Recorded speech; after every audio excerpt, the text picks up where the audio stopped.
창원대학교가 사천 캠퍼스에 우주항공공학부 24명 정원을 확보했다고 그러시고, 또 정문에 차량을 막으면서 무단 경작하던 사람 다 내보내고 공원으로 만들고, 이런 새로운 길을 여는 것은 힘들거든요. 그냥 하던 일 쭉 하고 나가면 되게 편해요.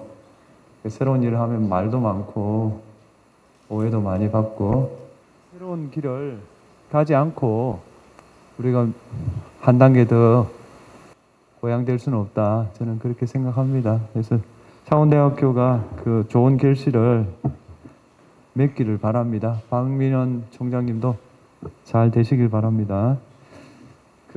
제가 2007년도에 부산지방법원의 판사로 있으니까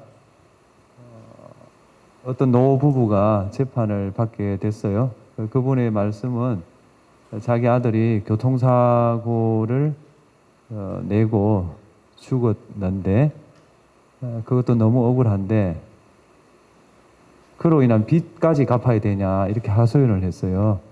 그래서 내용을 쭉 보니 교통사고 피해자가 교통사고를 낸 가해자의 부모에게 소송을 낸 거예요. 여러분 알다시피 상속이라는 거는 재산도 상속되지만 빚도 상속되는 거 아니에요? 그걸 피하려면 어떻게 해야 됩니까? 예, 상속 포기를 해야 되죠. 예, 근데 상속 포기는 원래 언제까지 하게 돼 있어요? 몇 달 내에? 죽은 날로부터 석 달 내에 해야 돼요. 근데 이 사람은 죽은 날로부터 석 달 내에도 안 했고, 소송이 들어오고 나서도 석 달 내에도 한 적이 없어요. 왜 그렇겠어요? 이분은 상속 포기 제도 자체를 몰라요. 예, 그래서 제가 참 고민을 많이 됐지만 그 당시에는 졌어요. 예, 졌고, 근데 이제 그 뒤에 어떤 분이 이런 법이 어딨냐고 법원에다가 소송을 내고 또 헌법재판소에 헌법소송을 냈어요. 위헌 결정이 났어요. 지금은 어떻게 되어 있는지 아십니까? 법이? 지금은 빚이 재산보다 많은 것을 안 날로부터 3개월 내에 한정승인을 하게 돼 있어요. 그 옛날 법은 죽은 날로부터 3개월 내에 상속 포기를 안 하면 빚을 갚아야 돼요. 그 차이는 뭐예요? 빚이 있다는 걸 안 날로부터가 중요한 거예요. 근데 우리는 60년, 70년 동안 앞에 법률에 따라 살았던 거예요. 그러니까 법을 판사가 아무리 선량하게 해석하더라도 부당한 결과를 막을 수 없다. 그러면 뭐예요? 그게 위헌이에요. 그 위헌을 선언하는 곳은 어디입니까? 헌법재판소예요. 그럼 헌법재판소는 언제 만들어졌습니까? 1988년에 만들어졌어요. 그럼 그전에는 어떻게 됐냐? 그전에는 이렇게 됐어요. 판사가 이 법률이 위헌이라고 생각할 때만 헌법위원회에다가 신청을 했어요. 근데 판사들이 위헌이라고 생각하지를 않아요. 거의 없어요. 위헌 선언을, 제가 알기로 헌법위원회에서 위헌 선언은 한 건도 없어요. 그래서 1987년도에 헌법을 만들면서 사람들이 생각을 한 거예요. 이 문제를 어떻게 해결할 건가. 그렇게 해서 만든 제도가 헌법소원이에요. 이 헌법소원은 다른 나라에 별로 없어요. 그러니까 다른 나라는 보통 법원이 헌법재판소에 위헌 여부를 가려달라 이렇게 해요. 우리나라는 차이 나는 게 뭐라고요? 어떤 사람이 법원에다가 위헌을 가려달라고 신청을 해요. 판사가 들어주면 다른 나라는 똑같은 거예요. 헌재로 넘어가요. 근데 판사가 안 들어줘요. 안 들어주면 어떻게 한다고요? 그 사람이 헌재에다 직접 내는 거예요. 그러면 재판은 어떻게 되겠어요? 재판은 그대로 그냥 가는 거예요. 그러면 재판이 확정될 수도 있죠. 그죠? 그런데 나중에 헌재에서 위헌 결정이 났다. 그럼 이걸 어떻게 해결하면 되겠어요? 예, 재심을 하면 되는 거예요. 재판을 다시 하면 되는 거예요. 이렇게 설계되어 있는 게 헌법소원이에요. 그래서 지금은 이제 이렇게 되는 거예요. 자, 빚을 갚으라고 왔어요. 보니까 빚이 재산보다 많아요. 그러면 3개월 내에 법원에다가 한정승인 신고를 하면 빚을 안 갚아도 되는 거예요. 대개 그런 사람들은 재산이 없어요. 그러니까 빚을 안 갚아도 되는 거죠. 그러니까 이렇게 헌법이라는 것은 뭐라 해야 될까요? 상식이다, 상식. 그 상식을 권위 있는 기관이 선언해 주는 거예요. 그렇게 해서 그 나라가 그 질서를 잡아갈 수 있도록 도와주는 거예요. 여기에 등장하는 기관은 두 군데예요. 법원과 헌법재판소예요. 그런데 이 법원과 헌법재판소 간에 오랜 알력이 있어요. 알력의 본질은 뭐겠어요?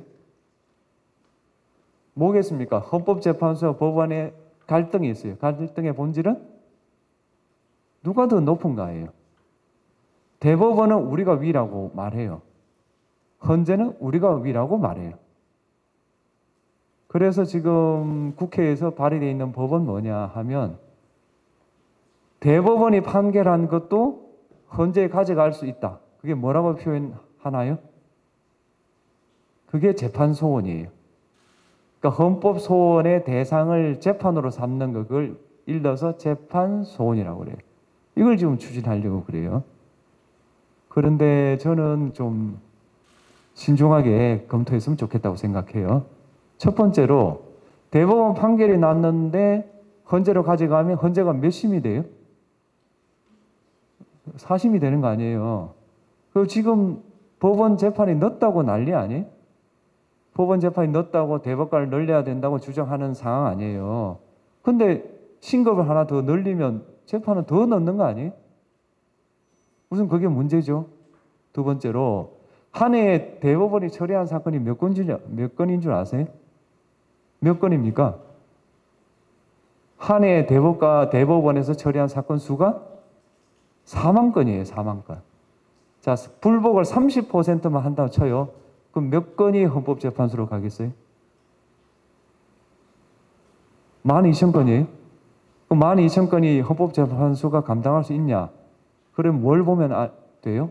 기존에 처리한 사건 수가 얼마인지 보면 알잖아요. 헌법재판소가 한 해 접수되는 사건이 2,600건이에요. 2,600건인데 그걸 처리를 못 해가지고 2년, 3년, 4년, 5년, 6년까지 있어요, 지금. 다시 말하면 대법원만 처리가 지연되고 있는 게 아니라 헌법재판소도 처리가 지연되고 있는 거예요. 다만 대법원이 처리가 지연되는 것이 부각되었을 뿐이에요. 이게 문제죠. 사심제가 된다, 헌법재판소가 가부가 걸린다. 이게 문제예요. 그럼 두 번째, 그럼 재판소원이라는 제도는 다른 나라에 있느냐? 있어요. 가장 대표적인 나라가 어디겠습니까? 헌법재판이 제일 잘 되는 나라가 어디일까요? 참고로 미국이 아니에요. 예, 제가 볼 때 가장 잘 되는 나라는 독일이에요. 독일. 독일의 재판소원이 1년에 몇 건 있냐? 5,000건이에요. 그러면 재판소원이 인용되는 비율이 얼마일까요? 한번 어차피 뭐 모르는 거니까 한번 말해보세요. 몇 퍼센트일 것 같아요? 제일 앞줄에 앉아있는 학생들이 되게 공부를 잘하거든요. 저쪽에 두 번째 줄, 제일 왼쪽에 두 번째 줄, 그렇죠. 말해보세요. 네. 한 1% 될 것 같습니다. 아, 예. 교수님이신가요?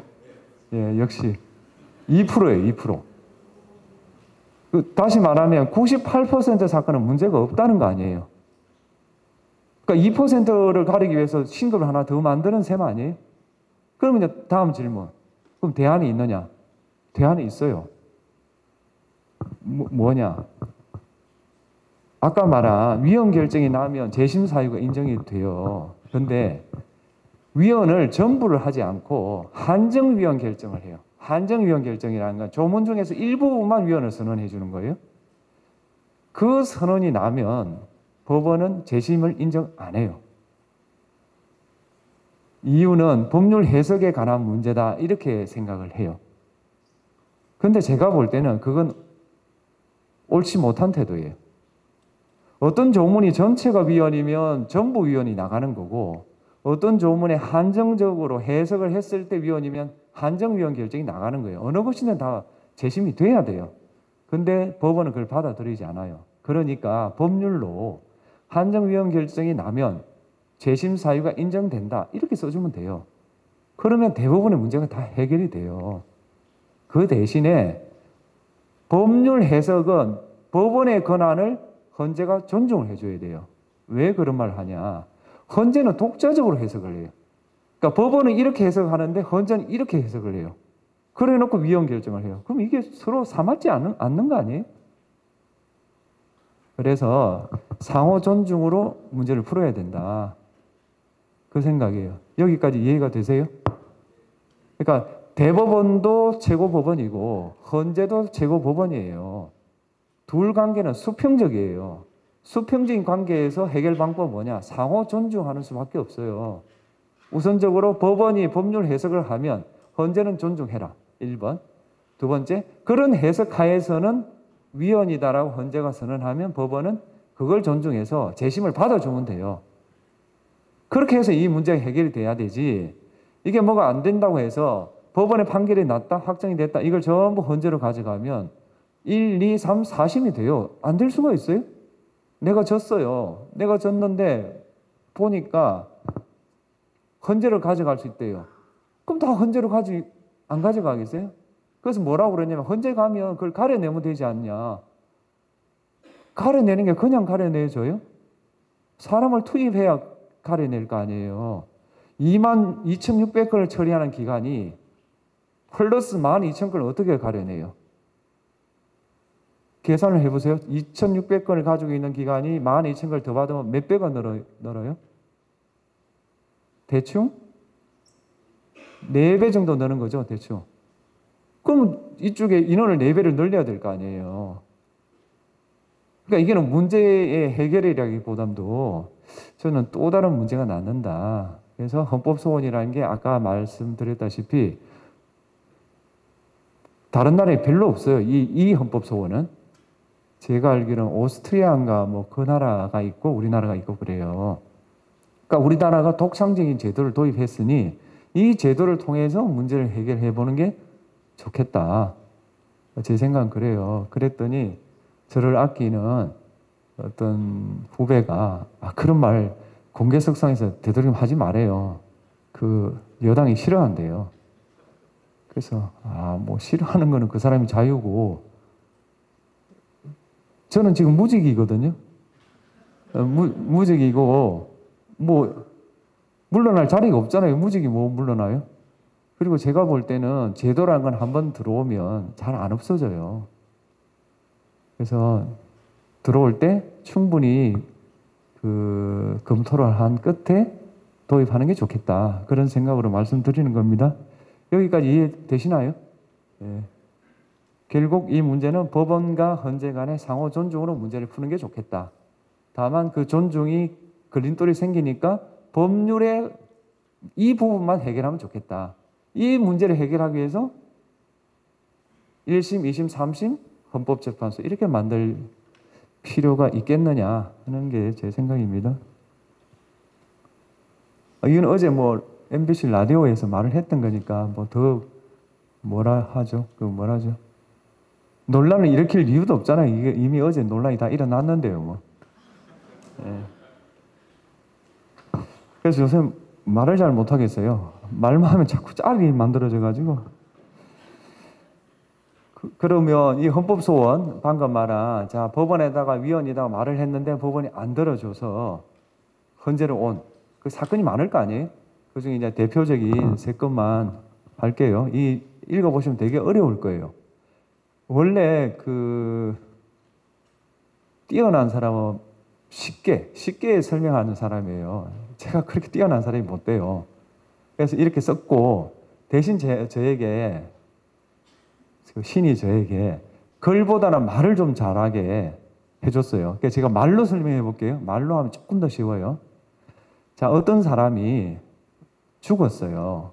그 사람에게는 처자식이 없어요. 부모도 없어요. 형제 자매만 있어요. 그래서 이 사람이 상속을 받아야 되잖아요. 그래서 재산을 이렇게 쭉 조사를 해보니까 재산이 몽땅 국립창원대학교에 기정이 되어 있는 거예요. 국립창원대학교. 그게 너무 억울하잖아요. 내 상속분을 보장해달라. 그게 유류분이에요, 유류분. 얼마까지 보장되냐? 상속분의 형제 자매인 경우는 3분의 1 정도 보장이 돼요. 그러니까 차원대학교에 와 있는 재산 중에 3분의 1을 돌려달라는 거예요. 그러니까 차원대학교에서 법인격 빼고 이야기하는 겁니다. 차원대학교는 법인격이 없어요. 결국 헌재에다 이야기를 한 거예요. 이런 법이 어딨냐고. 내가 돌아가신 분한테 기증을 다 받았고 공정까지 다 마치고 등기까지 다 했는데 무슨 형제 자매가 그 재산을 돌려달라고 하느냐 이렇게 말한 거예요. 아까 내가 물었는데 답 못한 학생이죠. 이게 합헌이에요, 위헌이에요? 형제 자매가 유류분을 돌려달라 하는 게. 이거 위헌에는 썼는데 이거 안 읽어오셨죠? 위헌이라고 했잖아요. 위헌이라고 생각했어요. 그러니까 이 형제 자매를 넣은 거는 우리는 농경사회다. 그러니까 농경사회에서는 대가족이 살잖아요. 그럼 그 재산은 그 대가족의 재산인 거예요. 그러니까 형제 자매도 상속분을 주장할 자격이 있다라고 봤다. 그런데 지금은 핵가족 시대 아니에요? 그 뒤에 이 왼쪽 줄에 네 번째 이 학생 사촌이 있어요? 문제 쉬운 거예요. 사촌 1년에 몇 번 만나요? 안 만나죠. 이게 현실이에요. 이걸 반영해야 되겠다. 그게 우리 헌법재판소의 생각이에요. 두 번째 이제 고민은 뭐였냐 하면은 연예인 이름을 말하면 좀 그렇고 어떤 연예인이 죽었어요. 재산이 좀 많았어요. 그랬더니 어머니가 나타났어요. 내가 상속인이라고. 근데 그 어머니는 사실 어릴 적에 이렇게 뭐랄까요? 이렇게 집을 떠난 분이에요. 그러니까 이 연예인을 키운 적이 없어요. 그래가지고 뭐 논란이 있었던 적이 있죠. 그럼 이 연예인의 부모, 어머니는 그 상속 재산을 받을 자격이 있을까요? 예. 우리는 유류분 사건에서 없다라고 본 거예요. 그러니까 돌아가신 분의 재산 형성에도 기여한 바가 없고, 그 다음에 양육도 하지도 않고, 때로는 부당하게 학대한 사람들이 유류분을 주장하는 것은 헌법에 어긋난다. 그게 헌법재판소 생각이에요. 그러면 다음 질문은 이거예요. 효도한 사람은? 그 여학생 뒤에 있는 학생? 효도한 사람은 어떻게 해야 되겠어요? 유류분 할 때. 지금 본인. 답을 한번 해보세요. 효도를 했어요. 그런데 상속이다, 유류분이다 할 때 그 효도한 게 플러스가 돼야 될까요? 마이너스가 돼야 될까요? 굉장히 어려운 질문이에요. 답을 해보세요. 그렇죠. 정답이에요. 플러스가 돼야 된다. 이게 헌법재판소 생각이에요. 그럼 여러분 물을 거예요. 뭐 헌법재판소가 뭐 그리 상식적인 것만 하냐? 그렇습니다. 헌법재판소는 상식을 찾아내고 그 법적으로 선언하는 기관입니다. 자, 사람이 죽었어요. 그 사람이 살아있을 때 학대하고 양육도 안 한 사람은 상속을 주지 마라. 그런데 그 사람에게 효도하고 복양한 사람은 더 줘라. 이거예요. 그럼 그게 이제까지 안 되어 있었냐고? 안 되어 있어요. 법률이 안 되어 있다니까요. 그걸 헌법재판관들이 찾아내서 위헌이라고 선언한 거예요. 지금은 대체로 이 취지대로 법이 바뀌었어요. 근데 위헌이 선언되지 못한 건 이 조항이에요. 자, 어떤 사람이 기증을 했어요. 그러니까 장남한테 재산을 줬어요. 세월이 한 30년이 지났어요. 그리고 아버지가 돌아갔어요. 그래서 딸들이 이렇게 조사를 해보니까 30년 전에 장남한테 큰 재산을 준 게 발견이 됐어요. 그래서 아까 말한 유류분에 따라 돌려달라 한 거예요. 그러니까 이 장남이 아니 30년 전에까지 소급해서 계산을 하면 어떻게 되냐라고 주장한 거예요. 그래서 우리가 찾아봤어요. 다른 나라를 찾아보니까 대개 10년이에요. 10년. 10년 넘으면 끝이에요. 30년까지 이렇게 소급하는 나라 우리는 본 적이 없어요. 그래서 남자 재판관들 몇 명이 이건 위헌이다 라고 했어요. 근데 여자 재판관님이 세 분인데 다 합헌이라는 거예요. 당신들은 몰라서 그렇지 당신들은 다 혜택 받은 사람이다. 우리 딸들은 재산을 못 받는다. 10년이고 20년이고 30년이고 다 계산해야 된다라고 주장하는 거예요. 그러니까 남합 여위 이렇게 될 상황이에요. 그럴 때 어떤 한 분이 나타나서 이 유류분이라는 게 결국은 대체로 여자를 보호하는 규정이에요. 전통적으로. 그런데 여자 재판관도 설득을 못하고 이걸 위헌했을 때 국민이 납득할 수 있겠느냐. 다시 한번 생각해보자 된 거예요. 그래서 이제 다시 생각했는데 저 같은 사람은 그래도 위헌이다. 그랬고 어떤 분은 뭐 하여튼 합헌이다. 이렇게 해서 이 조항은 합헌이 됐어요. 그래서 자세히 보시면 합헌이 5명인데 그 중에 여성 재판관 전부는 합헌에 들어가요. 예. 이 말을 하는 이유는 그러니까 헌재가 상식을 아까 상식이라 했잖아요. 그 상식이 다른 거예요. 보세요. 우리는 제가 생각할 때는 10년 전 넘어간 걸 계산하지 말자가 상식이에요. 그런데 여성 재판관은 그것도 다 계산하는 게 상식이라고 한단 말이에요. 그럼 이걸 국민들을 설득할 만큼 우리가 충분한 논쟁을 해야 될 거 아니에요. 그 논쟁이 실패한 거예요. 왜냐? 여성 재판관을 설득을 못했으니까. 그래서 그게 합헌이 된 거고 헌재가 그 위헌 결정하는 데는 이렇게 여러 각도에서 검토를 하고 제가 알기로 이 유류분 사건의 위헌을 하는데 평이만 10번 이상 했을 거예요. 그러니까 잠정적인 결론 내고 그 결정문을 써서 고치고 그렇게 해서 3가지 부분은 위헌을 선언하고 나머지는 합헌을 했어요. 이게 유류분 사건이에요.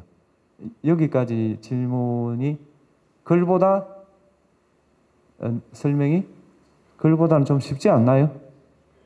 예, 이게 유류분 사건이 다예요. 두 번째 이제 진술 녹화 제도 설명하겠습니다. 진술 녹화 제도는 이거보다 더 쉬워요. 여러분은 법원에 재판을 하는 이유가 뭐라고 생각하세요? 형사 사건에서. 법원에 재판하는 이유가 뭐예요? 그 하얀 옷 다음 학생 한번 말해보세요. 예, 고개 돌린 본인이에요. 응. 법원의 재판을 형사 사건에서 하는 이유가 뭐예요? 누굴 위해서 하는 거예요? 이렇게 물어봐요. 누굴 위해서 할까요? 응? 한 번 더? 그러니까 피고인을 위해서? 자기 자신이라는 게 피고인을 말하는 거 아니에요? 죄지은 사람? 예. 보세요. 검사가 있어요, 검사. 검사는 수사를 하면서 가해자도 만나고 피해자도 만나고 그 사람은 사법시험 합격한 사람이에요. 법도 잘 알아요. 그러면 검사가 다 끝내면 되잖아요. 너 징역 3년, 너 집에 가고, 너 무죄 이렇게 하면 돼요. 근데 왜 굳이 법원으로 넘겨서 판사가 또 재판하게 할까요? 그건 피고인을 위해서예요. 피고인을 납득시키기 위해서. 피고인을 납득시키려면 어떻게 해야 돼요? 피고인이 질문하게 해야 돼요. 납득시키는 방법은 그 사람이 질문하고 답하고 질문하고 답하는 수밖에 없어요. 우리가 법을 만들 때 우리가 법 잘 만들었으니까 너희가 지켜라. 이렇게 하면 법이 통과가 안 돼요. 그 이해 당사자를 그 법안 절차에 다, 그러니까 입법 절차에 다 참여시켜서 의견을 다 들어서 그 법을 만들었을 때 그 법이 시행이 잘 돼요. 예를 하나만 들어봐요. 의대 정원 문제를 대통령이 결정을 했어요. 2,000명이라고. 근데 국회 내에서 토의도 충분하지 않았고 의료계의 논의도 충분하지 않았어요. 2,000명 했으니까 밀어붙여 이래 된 거 아니에요? 지금 어떻게 됐어요? 의사 숫자가 줄었어요. 근데 만약 제 생각처럼 국회 내에 토론도 하고 의료계도 토론도 하고 차근차근 절차를 밟았다면 저는 지금 500명 이상은 정원이 됐을 거라고 봐요. 따라서 어떤 법안을 만들든지 어떤 그 주제에 대해서 결정을 낼 때 이해관계를 참여시켜서 의사를 반영하는 게 매우 중요해요. 재판도 똑같아요. 피고인한테 죄를 물으려면 피고인에게 참여를 시켜야 돼요. 정인이 나왔을 때 질문할 수 있는 권리. 그걸 뭐라고 그래요? 피고인에게 정인에게 질문할 수 있는 권리. 그게 반대신문권이에요. 유럽에 있는 국가들 상당수가 헌법에다가 피고인은 반대신문할 권리를 가진다라고 돼 있어요. 우리나라는 그렇게 돼 있지 않고 공정한 재판을 받을 권리. 이렇게 돼 있어요. 공정하다는 말이 검사와 피고인 간의 공정을 말하는 거예요. 그렇게 하려면 전제가 뭐냐? 피해자가 법정에 나와야 되는 거예요. 나와야 물어볼 거 아니에요. 그런데 딱 하나 예외가 있어요. 여기 나와 있다시피 성폭력 범죄 피해자가 19세 미만일 때는 나올 필요가 없었어요. 법률에. 그럼 어떻게 하냐? 수사기관이 피해자를 물어요. 질문을 해요. 그리고 영상 녹화를 해요. 그리고 법정에서 그 영상 녹화를 틀어줘요. 그게 증거예요. 합헌론자들은 이게 합리적이라고 봤어요. 합리적이지 않냐. 딱 영상을 틀어보고 문제가 있으면 판사한테 의문을 제기하면 되지 않냐라고 말한 거예요. 그리고 정 궁금하면 판사가 부르면 되지 않냐. 이게 합헌론이에요. 3명의 의견이에요. 근데 저를 포함한 위원 6명은 그렇게 생각 안 해요. 그거는 반대신문권이 아니에요. 피해자한테 안 물어봤잖아요. 동영상 본 거밖에 더 있어요? 그건 재판이라고 볼 수 없다. 이렇게 생각한 거예요. 그러면 다음 문제. 그럼 뭐 피해자 2차 가해를 해도 좋다는 말이냐? 그런 말 한 적이 없어요, 우리는. 조화를 이루라는 조화를. 그럼 어떻게 하란 말이냐? 방법이 있어요. 이미 독일에서 다 있어요. 어떻게 하란 말이냐? 검사와 피의자, 변호인은 법원으로 가요. 피해자는 그냥 집에 있든지 해바라기 센터에 가시면 돼요. 그리고 이 둘을 비디오 중계 장치를 열어요. 그래가지고 검사는 피해자한테 질문을 해요. 답변을 하겠죠? 그 다음에 피의자 측은 변호인이 질문을 해요. 답을 하겠죠? 그럼 그게 서류가 있을까요? 서류. 묻고 답하고 묻고 답하고. 이걸 증거로 내면 되지 않냐는 거예요. 그게 우리 생각이에요. 그럼 이거하고 저거하고 뭐가 차이 나냐? 차이가 나죠. 피의자가 물어봤잖아요. 그 다음 피해자는 똑같아요. 딱 한 번이에요. 피해자는 우리 아내에 의하대로 한 번이에요. 합헌론자들 말에 의하대로 한 번이고, 다시 말하면 피해자 권리는 침해된 게 없어요. 우리 쪽은 피고인의 권리가 보장되는 거고, 합헌론 쪽은 피고인의 권리가 제한되는 거예요. 조화가 안 된 거예요. 근데 왜 안 하냐, 그러면 왜? 돈 때문이에요. 보세요. 기존 제도는 이거예요. 경찰서에서 피해자를 불러요. 조사를 해요. 영상을 녹화를 해요. 증거 내면 끝이에요. 근데 제가 말한 제도는 어떻게 돼요? 검사가 법원을 가야 되잖아요.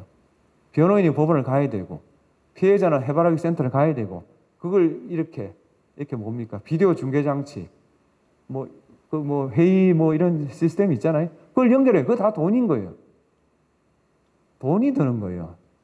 그래서 우리는 비용을 이유로 권리를 제한할 수 없다. 이게 위헌론자들의 생각이에요.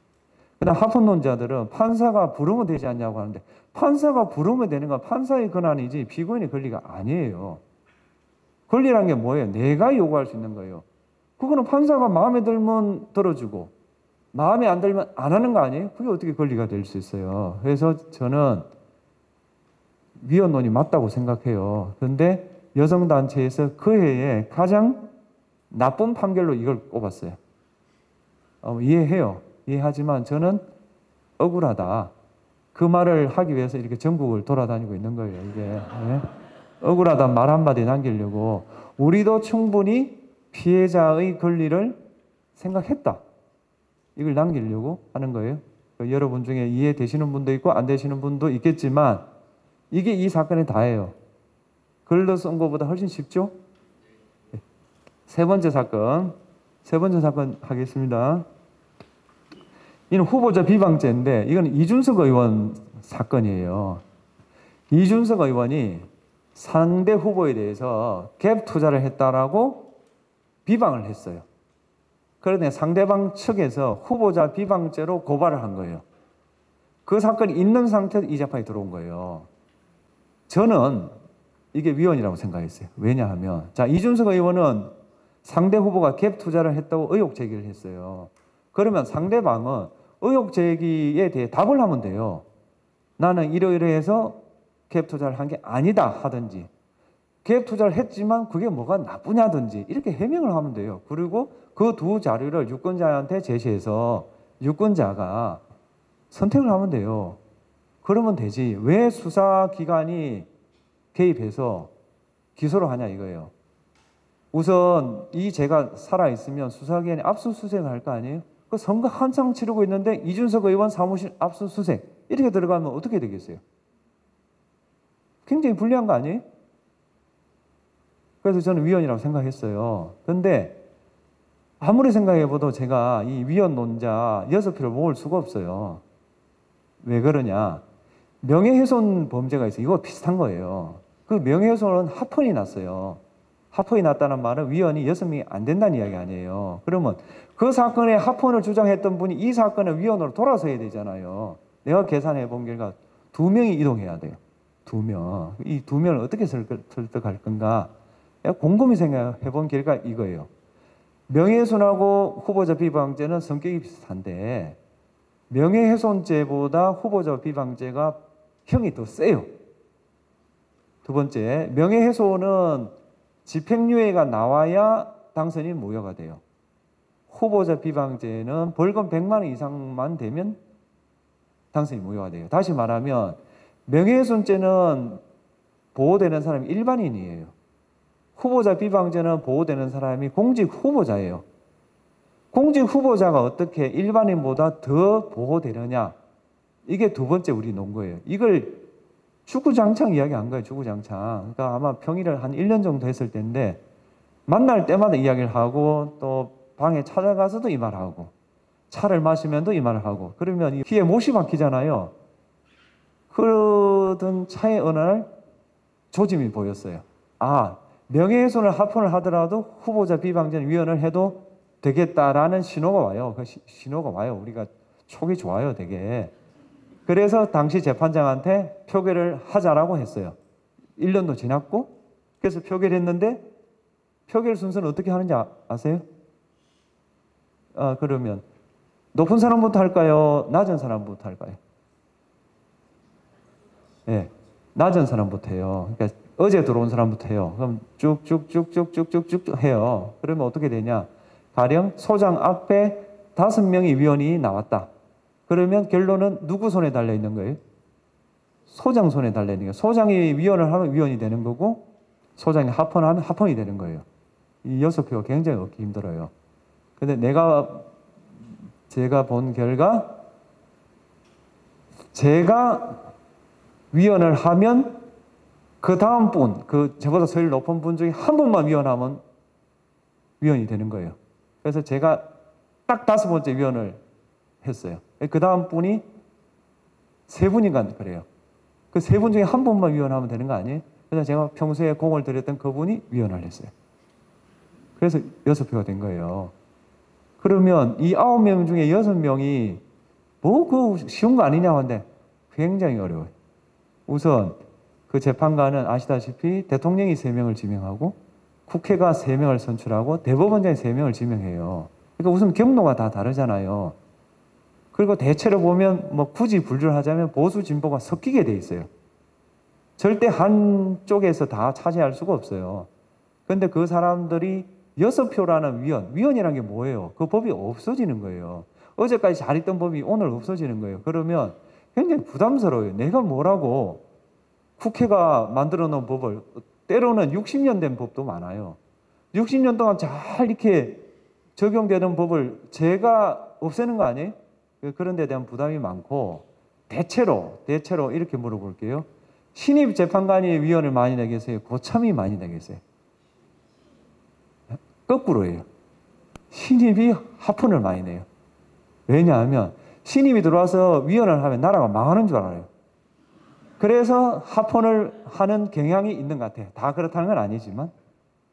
그런데 경력이 쌓이면 어떻게 되냐. 위원을 해도 나라가 망하지 않는다는 걸 봐요. 그래서 위원을 할 동기가 뭐 반드시 그렇다는 건 아니고 그런 것 같아요. 어쨌든 이 사건으로 후보자 비방죄는 없고 이준석 의원은 그 형사 책임에서 완전히 자유로워졌어요. 물론 이 후보자 비방죄는 허위사실 공표죄하고는 조금 다른 거예요. 그건 설명은 생략하기로 하고. 그러면 이제 남은 의문은 이거예요. 국회가 법을 만들었는데 재판관이 무슨 자격으로 위헌을 하냐? 민주주의 부정 아니냐? 이게 굉장히 중요한 문제예요. 당연히 그럴 거 아니에요. 저는 국민으로부터 선출된 적이 없어요. 심지어 청문 보고서도 채택이 안 됐어요. 그런데 위원회 참여했잖아요. 그 근거가 뭐냐? 이게 굉장히 많이 논의되는 문제예요. 제 생각은 이래요. 자, 예를 하나 들어볼게요. 동성동보는 옛날에 결혼할 수 없었어요. 김해 김씨가 300만이 넘는데 김해 김씨란 이유로 남녀 결혼을 못 한다니까요. 지금 생각하시면 무슨 그런 법이 다 있냐고. 그런 법이 있었어요. 근데 그걸 위헌한 데가 어디라고요?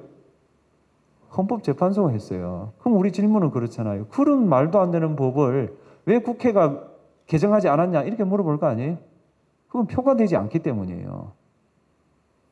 표가 되지 않기 때문에 이런 생각이죠. 김해 김씨 아니면 김해 김씨, 김해 허씨하고 결혼하면 되지. 굳이 김해 김씨까지 결혼해야 되냐라는 이른바 전통적인 뭐 가치관 또는 뭐 노인들의 어떤 의식 이런 것을 깰 동기를 못 느끼는 거예요. 재판관은 어떤 사람이냐? 재판관은 두 가지 지위가 있어요. 첫 번째는 아웃사이더예요. 그러니까 국가가 가지고 있는 큰 힘은 칼과 지갑이에요. 칼은 행정부가 가지고 있고 지갑은 국회가 가지고 있어요. 재판관은 둘 다 없는 사람들이에요. 그 기관으로 볼 때 권력의 크기가 작아요. 그러니까 뭐냐? 소수자에 민감하게 반응할 수 있어요. 왜냐하면 재판관은 다수자가 선출한 사람들이 아니에요. 그렇기 때문에 다수의 뜻에 얽매일 필요가 없는 거예요. 이게 1번이에요. 두 번째는 국회의원의 임기가 4년이에요. 이 자리에 굉장히 민감한 사람들이에요. 이게 표가 될까 안 될까 이걸 본능적으로 판단할 수밖에 없잖아요. 그게 나쁜 게 아니라 또 그래야 뭐 대의민주주의가 돌아갈 거 아니에요. 그런데 재판관은 임기 6년이 정해져 있어요. 그 다음에 법관들 경우 대체로 정년까지 할 수 있고 그러니까 이걸 이렇게 결정한다고 해서 내가 뭐 어떻게 되고 이렇게 결정한다고 해서 어떻게 되는 사람들이 아니에요. 그래서 헌법을 만드는 사람들이 위헌 법률 심사의 권한을 헌법재판소에 준 거예요. 다시 말하면 재판관이 자기들끼리 마음대로 위헌 선언을 한 게 아니라 주권자가 헌법을 만들면서 위헌 심사 권한을 너희들이 가져라 해서 가진 거예요. 무슨 말이냐? 법률은 국회가 만들지만 헌법은 주권자가 만든 거 아니에요? 그러니까 이런 민주주의의 부정이 아니라 민주주의를 심화시킨 거다라는 게 제 생각이에요. 제가 책을 연구해 본 결과 그게 지금 나와 있는 이 문장들이에요. 말이 되게 어렵잖아요. 그걸 쉽게 하면 판사들은 정치를 잘 몰라요. 그래서 맡겨놓은 거예요. 정치를 모르니까 옳은 거, 뭐가 옳은가에 대한 연구를 할 수밖에 없잖아요. 그래서 맡겨놓은 거예요.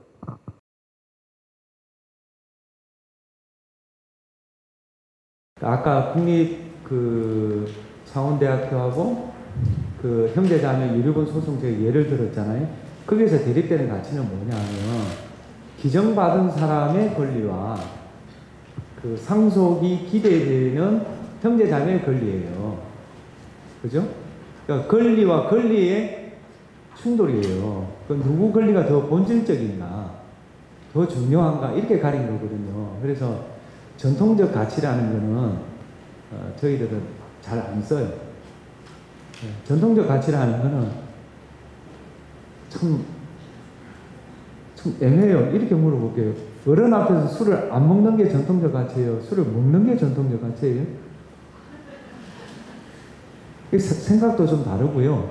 또 많이 이렇게 변화되기 때문에 저는 표현을 기본권과 기본권이 충돌한 거다. 이렇게 물어야 된다. 그런데 형제 자매가 가지고 있는 권리는 미약하거나 시대 변화에 따라서 없어져야 될 권리고 국립대학교, 창원대학교는 계속 가야 될 거 아니에요. 이건 본질적 아니에요? 기정받아가 이 호를 지었다 쳐요. 근데 형제자매 와가지고 이 건물의 3분의 1을 떼줘야 되면 어떻게 해요? 그럼 형제자매 3분의 1 쓰고 학생들 3분의 1 쓰면 되겠어요? 그렇게 생각해 보시면 좀 더 이해가 되죠?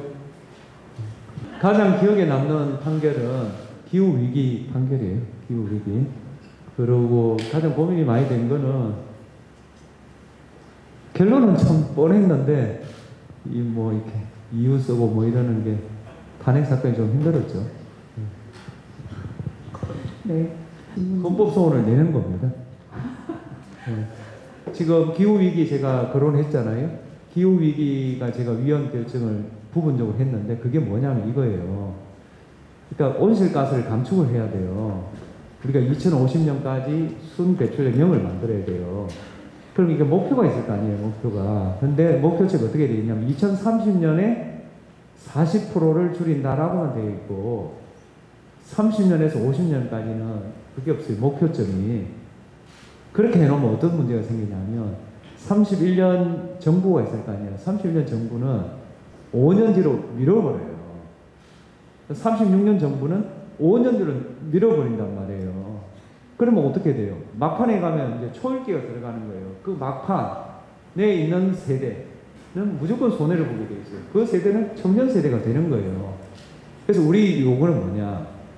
목표치를 법률에 정하라는 거예요. 그러니까 31년부터 49년 사이에 감축 비율을 정해라. 그러면 어떻게 돼요? 현 세대가 그 정도 희생을 하는 거예요. 희생하면 우리도 희생하겠다. 이게 맞는 거 아니에요? 근데 이걸 헌법소원을 내주지 않으면 누가 이 문제에 대한 답을 할 수 있어요? 국회는 잘 안 해요. 왜냐하면 국회는 항상 단기적인 이해관계를 우선적으로 볼 수밖에 없잖아요. 2050년 내가 국회의원 될지 안 될지도 모르는데 그 문제를 지금 유권자들 반발을 무릅쓰고 그렇게 잘 안 한단 말이에요. 헌법재판관은 하냐? 헌법재판관 6년이면 끝나는 사람들이야. 그렇지 않아요? 2050년, 2030년 이런 데 이해관계가 없고 오로지 헌법을 어떻게 하면 적용할 건가 이걸 생각하다 보면 적어도 국회보다는 훨씬 이런 문제에 민감하게 반응할 수 있다. 따라서 청년 세대가 취업도 해야 되고 뭐도 해도 바쁘잖아요. 근데 모든 문제에 다 걸리는 건 정치예요, 정치. 응? 그 정치를 어떻게 해보려고 하면 결국 헌법소원을 한다. 예를 들면 예전에는 피선거권이 25세 이상이었어요. 그죠? 그 다음에 선거권은 19세 이상이었어요. 그래서 헌법소원을 냈어요. 그래서 저희 헌법재판소에서 19세 이상도 좀 위헌을 검토해보고 25세 이상도 위헌을 검토하고 있었어요. 그랬더니 그게 어떻게 됐는지 모르겠는데 국회가 바꿔버렸어요. 지금 아마 18세 여러분도 국회의원 할 수 있을 거예요 아마. 그러니까 헌법소원을 내니까 이쪽에도 움직이잖아요. 그래서 헌법소원을 내야 된다고 생각합니다. 여러 번 이야기한 건데 관용과 자제예요. 관용과 자제. 그러니까 이제 또 자꾸 강조하면 부작용이 나오잖아요. 그럼 모든 의견에 대해서 관용과 자제냐라고 물어요. 그렇지는 않아요. 예를 들면 12.3 비상계엄이 합헌이라고 주장하시면 나는 관용과 자제를 할 수 없어요. 그건 관용과 자제의 대상이 아니에요. 왜 그러냐? 제가 볼 때 12.3 비상계엄은 민주주의를 부정하는 시도예요. 민주주의를 부정하는 시도에 대해서 민주주의가 권리를 허용할 수는 없는 거예요. 그게 이른바 방어민주주의예요. 제가 말하는 관용과 자제냐는 것은 그게 아니고 민생회복을 어떻게 하냐, 사회통합을 어떻게 하냐 이런 문제에 대해서 관용과 자제를 하자는 거예요. 예를 들면은 지금 뭐예요? 무슨 사법개혁이다? 이런 게 어느 당은 시급하다는 거 아니에요? 그죠? 근데 어떤 당은 지금 민생회복이 중요하다. 이렇게 하는 거 아니에요. 그럼 그 정치 세력이 민주주의를 하려면 저는 이렇게 해야 된다고 봐요. 경쟁하는 정당을 인정을 해야 돼요. 경쟁하는 정당을 반국가 세력이다. 이렇게 말하면 안 돼요. 두 번째로 권력 행사에 신중함을 잃으면 안 돼요. 내가 힘을 갖고 있어요. 내가 다수당이란 말이에요. 내일 표결하면 우리가 이겨요. 그러니까 우리가 해치워버리자. 이건 자제가 아니에요. 오히려 당신들도 사회통합을 원하지 않냐. 당신도 민생협을 원하지 않냐. 방안이 뭐냐. 뭐다. 우리만 이거다. 당신들의 단점이 이거다. 우리 단점이 이거다. 이렇게 하면 수정본이 나올 거 아니에요, 수정본. 수정본을 이렇게 쭉 하다 보면 어느 지점에 가면 이게 수렴이 돼요. 수렴이 돼가지고 타협이 되면 좋고, 타협이 되지 않더라도, 아, 이 정도면 됐다. 그런 게 있잖아요. 그게 민주주의다라는 거예요. 민주주의 이꼴 다수결이다. 그거는 저 뭡니까? 중학교 때 사회교과서 외울 때 쓰는 거예요. 적어도 고등학생 정도 되면 민주주의 이꼴 다수결이다. 이런 말을 쓰면 안 돼요. 제 생각은 그렇습니다. 아마 지역법관 이야기 하시는 것 같아요. 예. 이것도 다 했던, 짤을 보시면 안 돼요? 네, 그럼 짤로 보시는 걸로 하고. 예. 제가 학교 다닐 때, 우리 83학번이에요. 가두시 엄청 하는 세대예요. 그러면 이제 뭐 선배들이 뭐 내일 가두시가 있는데 좀 참석하라 이래요. 저는 이제 참석을 못 하겠다고 했어요. 왜냐하면 가두시가 그때 대부분 불법이에요. 신고도 안 하고, 폭력 시위고 뭐 이래요. 그럼 사법시험 못 칠 거 아니에요. 나 감당을 못 하겠다. 대신에 내가 내 나름의 그 길을 걷겠다. 이렇게 한 거예요. 그래가지고 이제 사법연수원 들어가기 전에 뭐 공장에서 한 달 반 동안 일도 하고, 그 다음에 뭐 노동야학에 가서 노동법 강좌도 하고, 그 다음에 독서 모임도 하고, 뭐 이렇게 한 결과, 아, 나는 인권 변호사가 돼야 되겠다. 이렇게 생각했어요. 인권 변호사 이름만 들어도 막 가슴이 뛰고 그렇잖아요? 그런데 36개월 군대를 갔어요. 이제 나오면 진로를 정해야 되잖아요. 근데 아무리 생각해도 저는 인권 변호사 할 자신이 없어요. 인권 변호사 1번, 일이 너무 많아요. 2번, 잘 알아주지 않아요. 3번, 돈이 안 돼요. 그래서 그러면 내가 다른 길을 가야 되겠는데 생각해 본 게, 지역법관을 가야 되겠다. 지역법관 좋은 게 뭐냐? 인사를 신경 안 써도 되잖아요. 한 군데 있으니까. 그러면 아무래도 인사에 신경 쓰지 않고 업무에 전념하다 보면 내 어떤 뜻을 좀 이렇게 펼칠 수 있지 않을까 해서 온 곳이 부산 경남이에요. 그렇게 해서 지역법관이 됐고, 지역법관 때 문재인 대통령을 만났고, 문재인 대통령이 지명을 해서 재판관이 되었고, 저는 극단적인 사고, 극단적인 행동이라고 봅니다. 이른바 거구정당의 득세라고 봅니다. 예. 이 거구적인 생각들은 생각으로 표현할 수 있어요. 근데 제가 볼 때는 좀 부추기는 세력이 좀 있다. 그리고 그것에 경제적인 이해관계를 같이 하는 사람들이 있다. 저는 그렇게 생각하고, 만약 그 사람들이 법을 위반했다면, 법률을 위반했다면 저는 그건 단호하게 대처해야 된다. 민주주의를 뒤엎으려는 사람에게 민주주의가 권리를 보장할 수는 없다. 적어도 그런 점에 대한 우리 사회 합의가 필요하다. 저는 그렇게 생각해요. 글쎄, 고민은 많이 해요. 우리가 이제 살인사건에 무기징역을 선고했는데 2심에서 그냥 깨져가 무죄가 됐어요. 대법원에 확정이 된 거예요. 결과적으로 제가 아무 죄도 없는 사람을 무기징역을 선고한 거 아니에요? 그럴 때 참 죄송하기도 하고 마음도 아파요. 우리는 이제 그 사람이 진범이라고 봤지만 또 항소심이 지적하다시피 많은 허점이 있었어요. 그 허점 때문에 이제 무죄가 난 건데, 뭐 그런 사건도 어렵고, 또 아주 작은 사건도요, 이래요. 여러분은 돈을 빌려줄 때 차용증을 쓰는 비율이 많을 것 같아요? 적을 것 같아요? 매우 적어요. 차용증 쓰는 거 없다시피 해도 돼요. 그럼 뭐라고 하냐면 보통 사람도, 내가 지한테 돈 보내준 게 있는데 그게 차용증 아니냐 이렇게 생각하잖아요. 그렇지가 않아요. 재판을 해보면 뭐라고 하는지 아세요? 돈을 보낸 거는 맞는데 그거는 내가 니한테 빌려준 걸 받은 거다라고 해요. 그럼 그거는 차용의 증거가 못 되잖아요. 그 당시에는 그게 너무 명백해서 차용증 안 썼겠지만 살다 보면 거꾸로가 된다고요. 돈을 빌려준 사람의 형편이 안 좋아지고 돈을 빌려간 사람의 형편이 좋아지는 거예요. 그래서 나중에 보면 그 사람 말이 맞아 보여요. 이 사람이 재산이 많으니까 그 전에 돈을 빌려줬다가 그 계좌를 받았겠구나 라고 한단 말이에요. 근데 중요한 건 뭐예요? 본인들은 알잖아요. 본인들 빌려줬는지 갚은 건지 아는 거 아니에요. 우리만 모르는 거예요.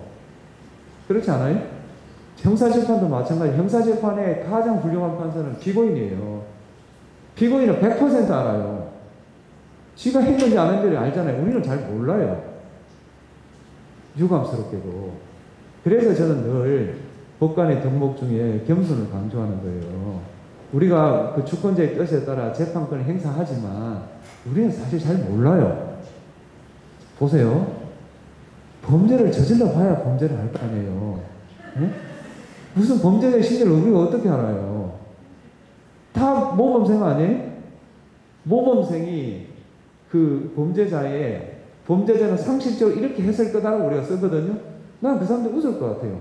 너희들이 상식을 뭘 한다고 땀방도 안 가본 사람들이 이럴 거란 말이에요. 그런 겸손함이 있어야 된다는.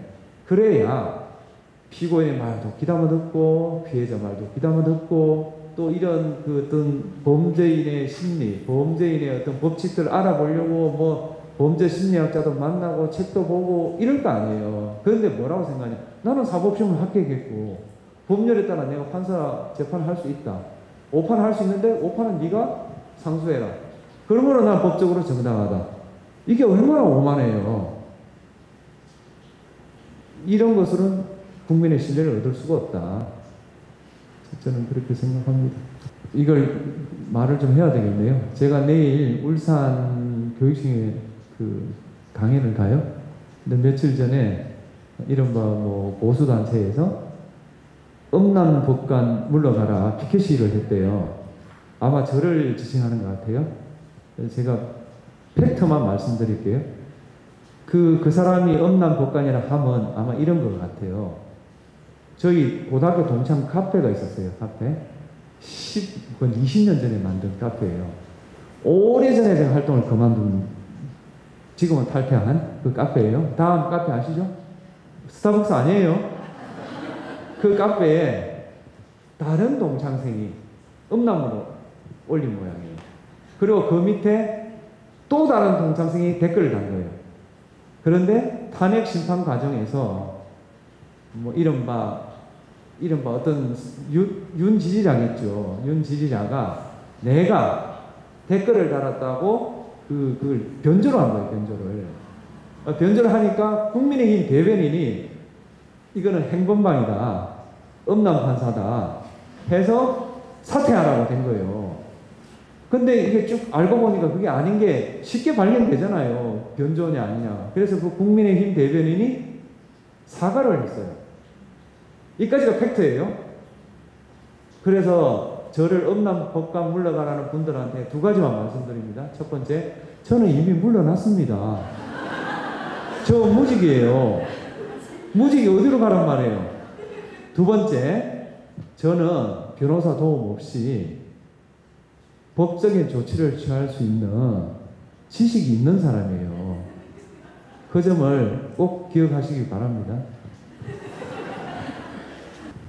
이게 참 어려운 문제인데요. 법과 윤리는 기반을 달리한다고 저는 생각해요. 예전에는 법원 윤리에 뭐 최소한이다 뭐 이렇게 하잖아요. 저는 그 시대는 지나갔다고 봐요. 그거는 8조 법검 시대 이야기예요. 지금의 법의 기반은 뭐냐? 입법 절차에 참여하는 거예요. 내가 법을 만들어야 그 법에 대한 정당성이 높아지고 집행이 잘 돼요. 근데 국민이 일일이 입법 절차에 참여할 수 없잖아요. 그러니까 대의제 하에서 우리를 대표하는 국회가 이 법을 잘 만들어야 돼요. 그러려면은 대화와 타협을 해야 돼요. 다수당이 표결만 이야기해서는 안 된단 말이에요. 소수당의 말을 들어보고 소수당의 요구 중에 정당한 거 있으면 받아들이고 소수당이 잘못된 근거에서 주장하면 잘못된 근거를 밝혀야 되죠. 그리고 때로는 본질적인 요구 사이에 좀 조화를 이루는 그 대안도 제시하고 이런 과정을 통해서 법률이 확정되는 게 좋다. 그래야 사회 통합도 되고 집행도 잘 된다. 지금 보면 사회 통합을 다 대통령한테 요구하잖아요. 대통령은 법을 집행하는 사람이지 법을 제정하는 사람이 아니에요.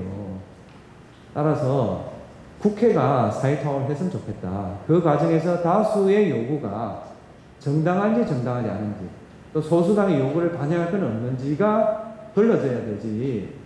질문도 있던데 뭐 양곡관리법, 그다음 노란봉투법, 차별금지법은 뭐 소수자 보호 원칙을 어긴 게 아니냐 뭐 등등 이야기하던데 그런 문제도 일도 양당으로 해결할 게 아니고 양곡관리법을 반대하는 이유가 있을 거 아니에요. 그걸 좀 반영할 방법은 뭔가 이렇게 논의할 수 있는 거 아니에요? 그래서 이번에 뭐 농림수산부 장관이 송미령 장관이 유임됐다는 거 아니에요?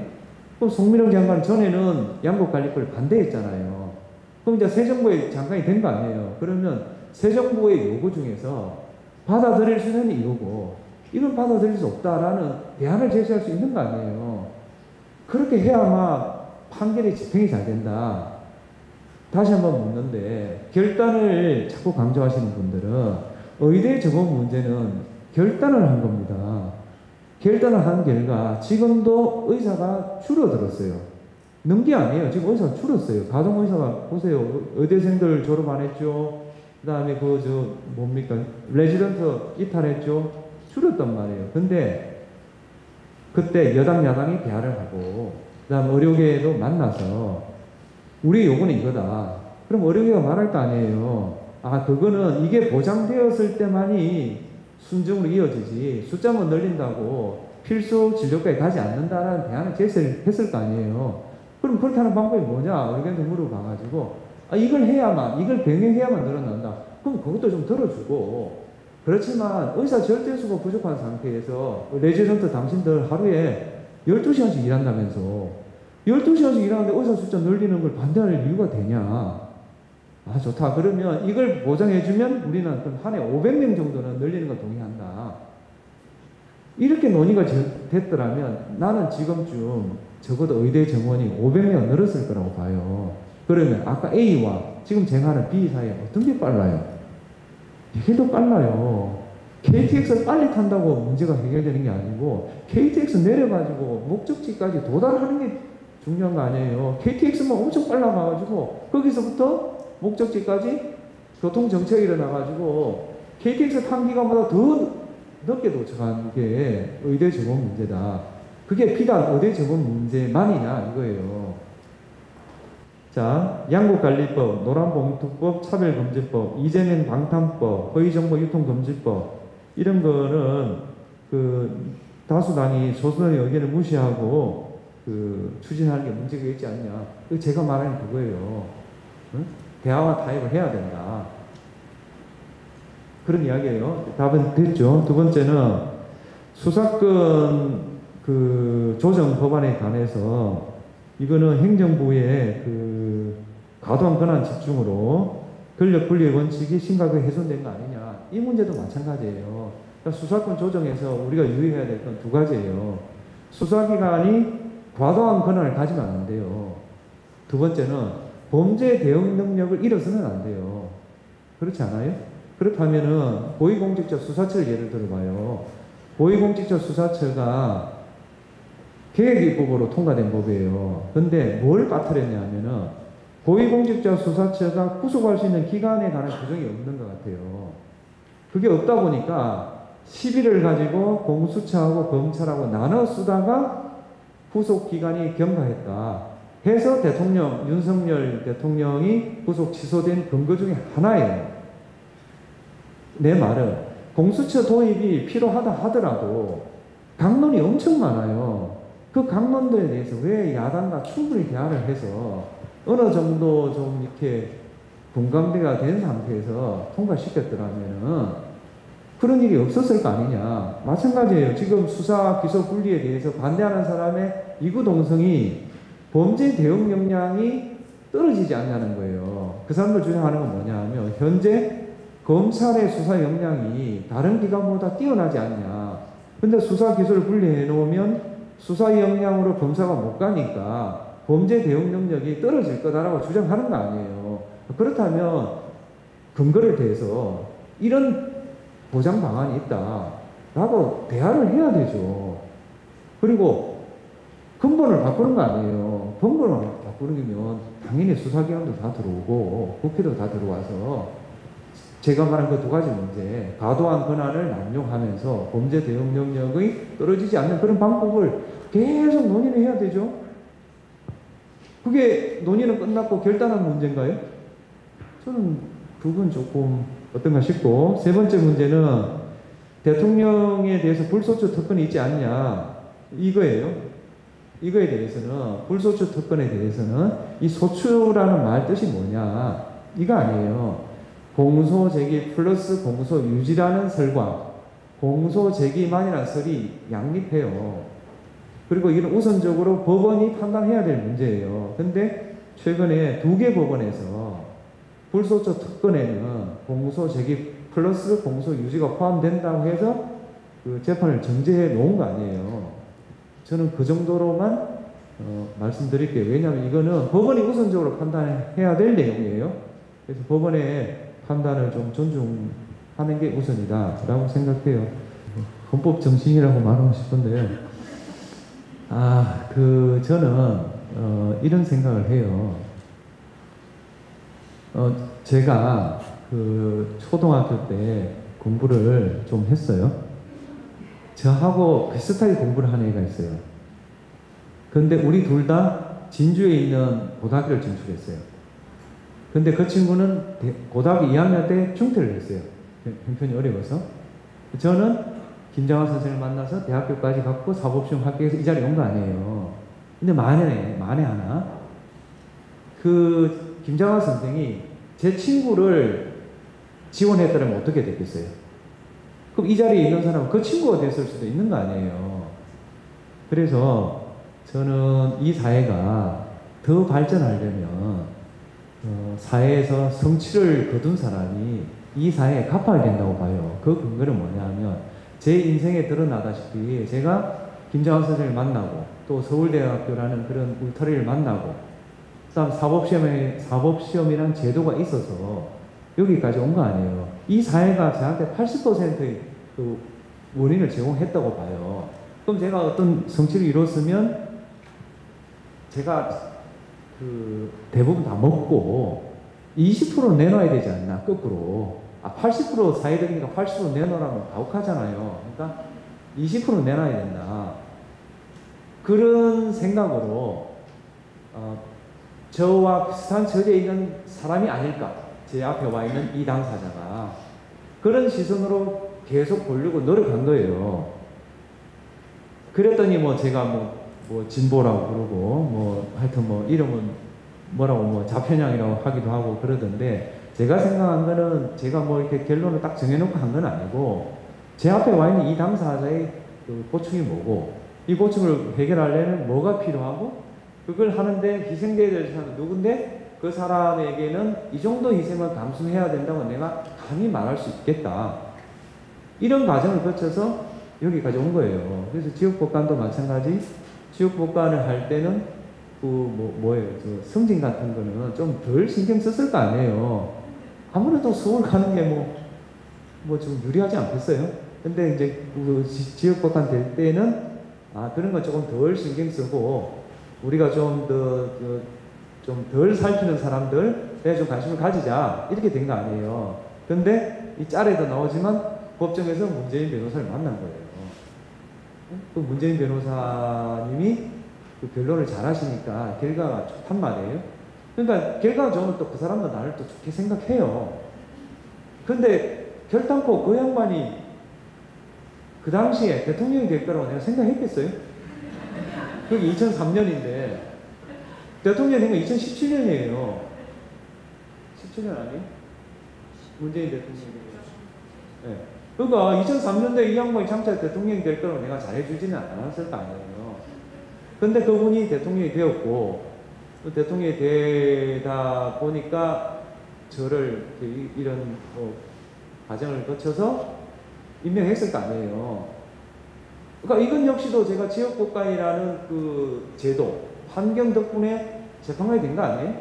그러니까 재판관이 되었을 때도 어떻게 하면 좀 지방 분권이다, 지역법 간의 진로다 이런 걸 내가 좀 신경 써야 되겠다. 그렇게 자연스럽게 생각하는 거 아니에요. 그렇게 말하자면 좀 선순환이 됐으면 좋겠다. 이 선순환에 판사가 기여할 수 있는 게 뭔가, 저는 그거는 좀 많이 생각했다. 저는 정치에 좀 많이 관여했으면 좋겠어요. 그러니까 정치란 게 뭐냐면 뭐 누구 말에 의하면 가치의 권위적 분배라는 거 아니에요. 근데 정치에 관여를 많이 하는 사람이 결국 그 분배의 몫이 크더라. 예를 들면 여러분 노령연금이 뭔지 아세요? 노령연금이 몇 세 이상이던가요? 대충 뭐 저도 정확하게 모르겠는데 몇 세 이상 노인들에게 70%에 해당되는 분들한테 줘요. 물어볼게요. 그 하나 둘 셋 넷 하얀 옷 혹시 지금 몇 세예요? 5이죠? 그럼 청년연금 받고 있어요? 안 받고 있잖아요. 그럼 왜 노령연금은 주고 청년연금을 안 줄까요? 그거는 교과서에 나오는 답이고, 저는 노령들은 투표를 많이 하고 청년들은 투표를 적게 하기 때문이라고 저는 생각해요. 왜냐하면 청년들에게 기회를 많이 주는 나라도 많거든. 예를 들면 독일은 대학이 무료인 거 아세요? 그 청년들이잖아요.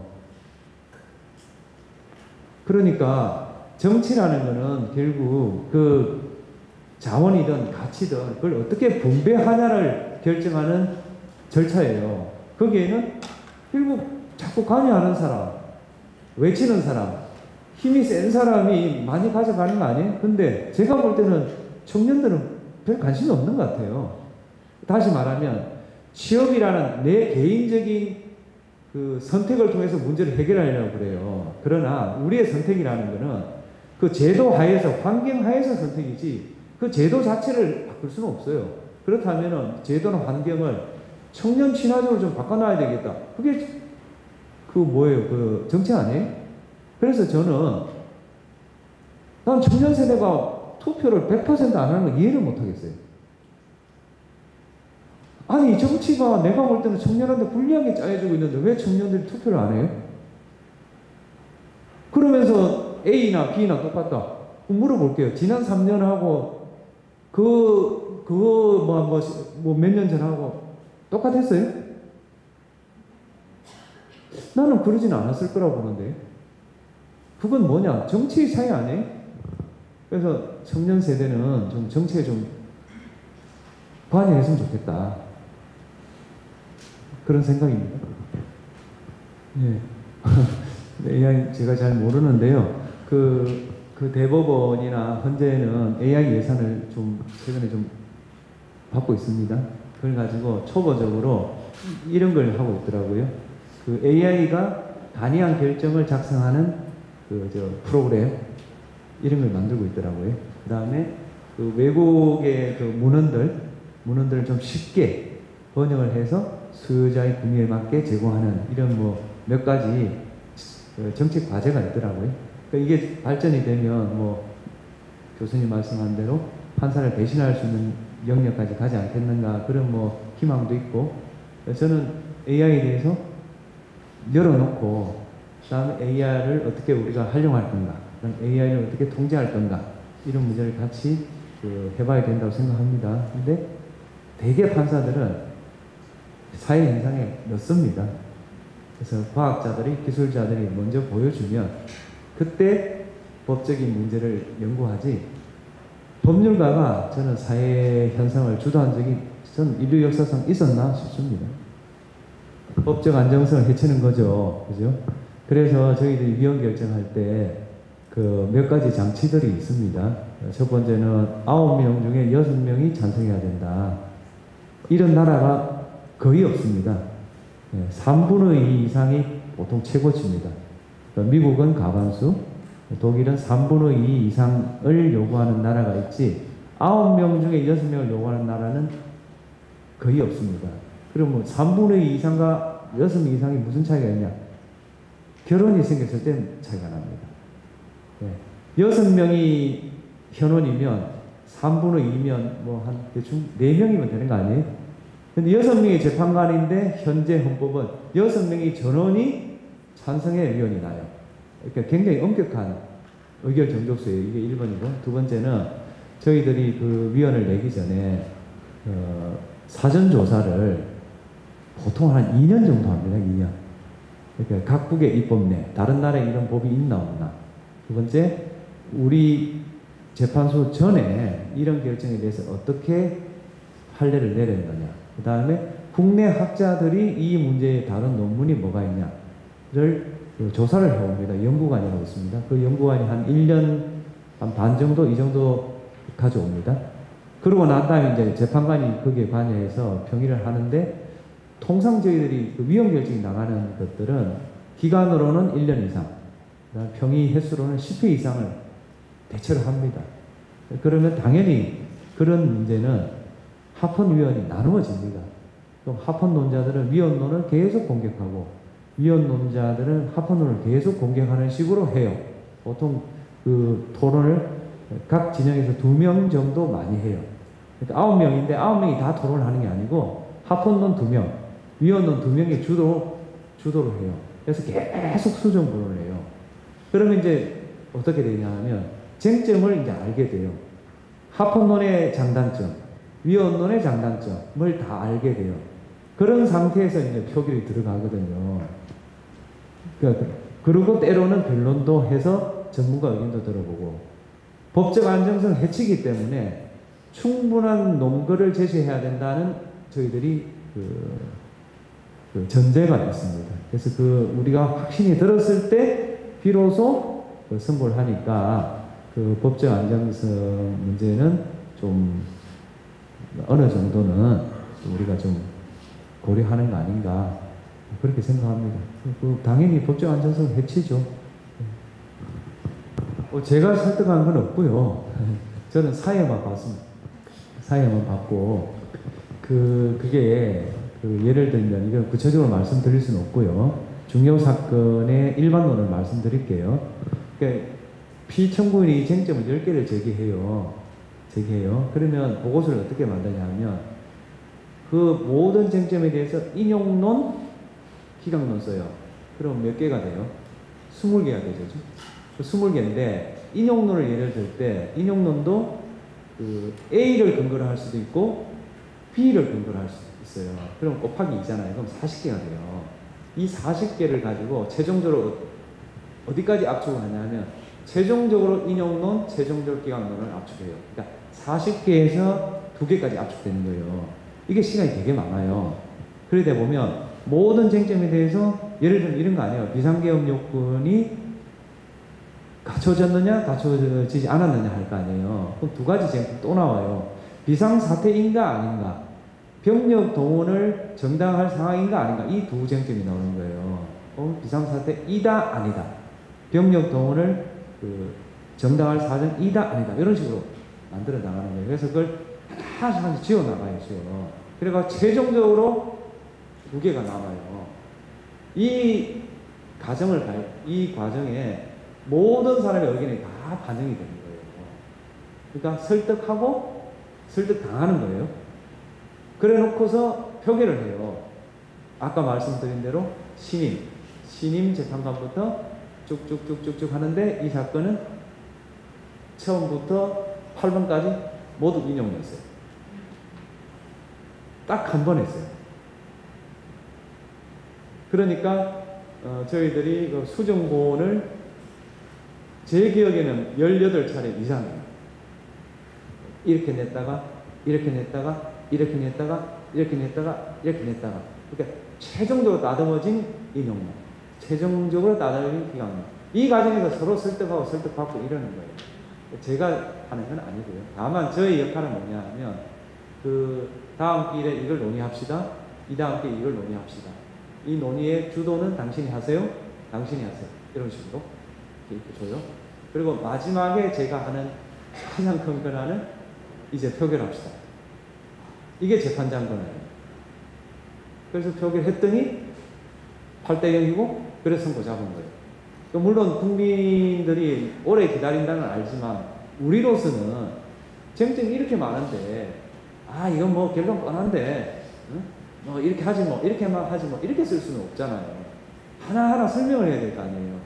그러다 보니까 다 이렇게 검토했고, 두 번째는 결정문을 쓰잖아요. 결정문 쓰면 통상은 그 주심이 써오고 그 나머지 사람들은 그냥 개괄적인 조언만 해요.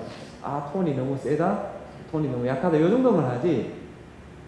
이 사건은 이게 100 뭐 몇십 페이지 아니에요. 또 뭐 1페이지가 있잖아요. 그럼 첫 줄이 있을까요?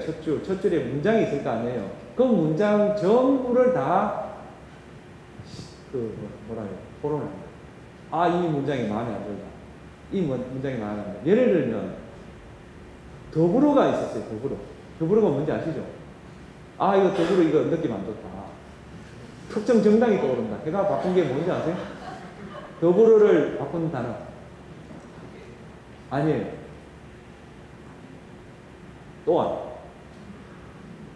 또한 어때요? 또한 괜찮아요. 이게 8명이 합의한 거예요. 또한 어떻습니까? 또한 좋다. 이렇게. 그게 시간이 많이 걸릴 수밖에 없잖아요. 그리고 두 번째로 제가 4월 18일이잖아요. 4월 4일에 선거했잖아요. 저는 했잖아요. 네? 그래가지고 우리가 인내를 가지고 그 결정을 했기 때문에 그 뒷기간, 수용은 좀 비교적 좀 부드러운 거 아니에요? 근데 만약 언론에서 많이 지적하다시피 3월 14일 만약 표결을 했다 쳐요. 근데 표결 결과 뭐 몇 대 몇으로 나왔다 쳐요. 그럼 그 결정에 대한 수용이 4월 4일까지 되었을까요? 저는 그렇게 안 됐을 것 같거든요. 다시 말하면 KTX 탄 기간과 내려서 목적지에 도달한 시간 총합은 우리가 빨랐다고 생각해요. 그거 못 느끼세요? KTX 내렸는데 목적지 찾아가면 속이 터지지 않으세요?